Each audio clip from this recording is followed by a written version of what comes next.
I know I'm supposed to be uploading a video about Durrës, and I'm still working on it. Got a little bit distracted.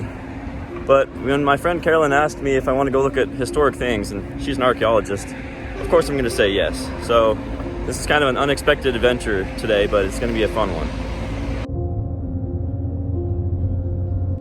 Well, the first stop of the day is Bashtove Fortress. Unfortunately, it's closed. The entry is not accessible today, so take a couple shots of the exterior and move on. The bricks and stones tell a story. If you see something that might look out of place, maybe it was repurposed or put in at a different time from the rest.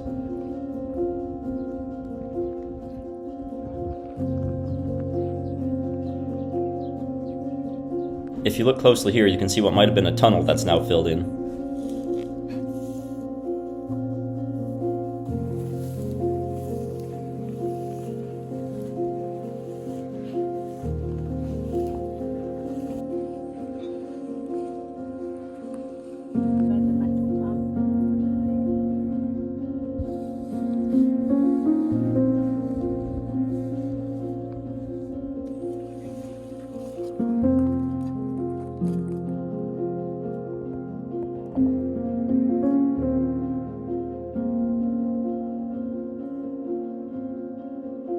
Maybe here you can see a chimney or something else. And down here, you can see the remains of a roof.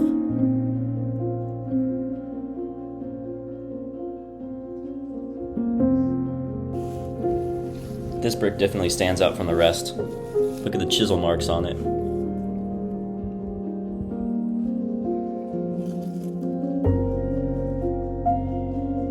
And there's no shortage of evidence on the ground.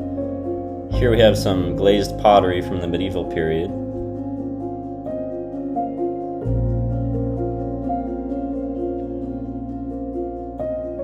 And here's the handle of some sort of ceramics, still in very good shape.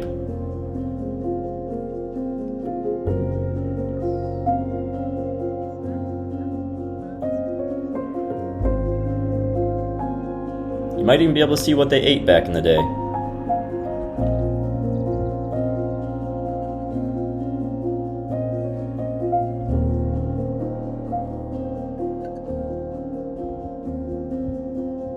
And the official excavation is still underway, so they're going to reveal more and more about the history of this location.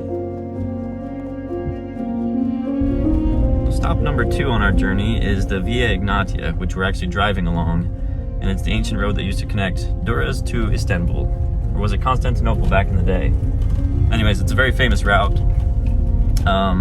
It's drivable right now, parts of it at least. You can feel the bumps from the old Roman, rocks, bricks? Very historic.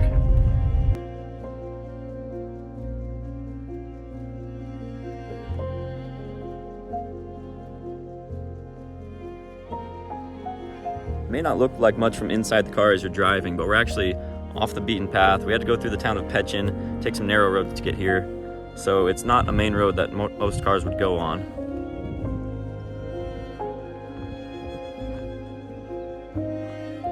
It's mostly like farmland out here. Peqin is kind of a small city, but I don't think a lot of tourists would really know where to find this route if they're looking for it.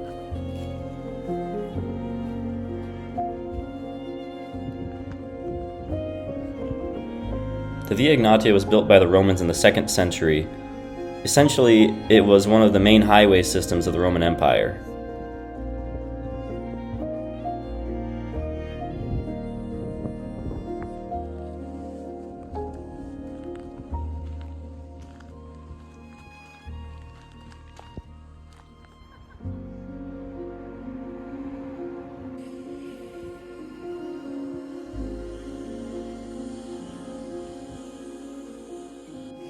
As a bonus, we've just stopped in the city of Peqin for a quick coffee. There's another little castle here, so we'll take some quick photographs.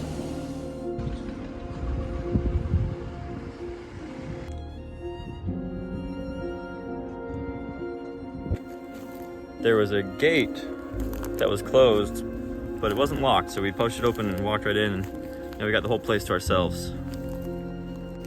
Looks like they really don't maintain it here at all. The grass is really growing high. There's garbage everywhere. It's really unfortunate because, I mean, parts of it are still very nice.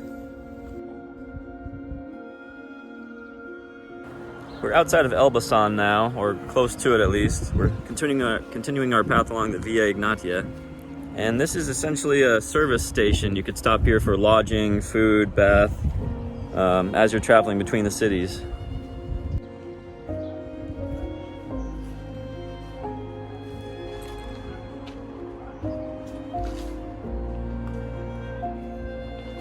Imagine it as a small hotel or resort for anyone that could afford to while they're traveling.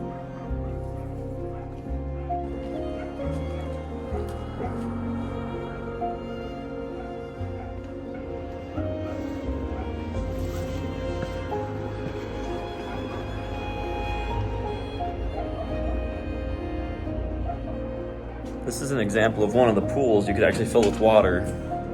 There's steps here to get out, or you could sit here and enjoy the water.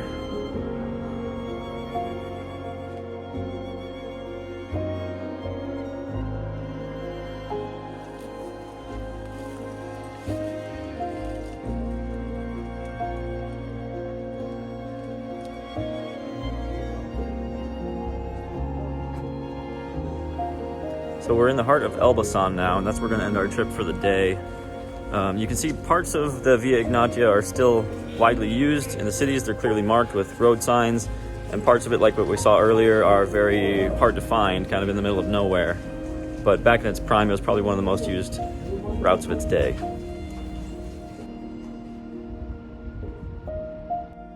Well, that was a really fun trip for me. I hope you enjoyed too. There's a lot of really cool stuff like that around Albania, like historic things that aren't really well known, and that's what makes it really special, is like when you get to go out there with a small group to see things that maybe no other YouTuber has ever filmed. So I'm going to try and do more adventures like that around Albania. I'm trying to work on a video about the city that I'm in right now, so stand by for that, and I'll see you in the next video.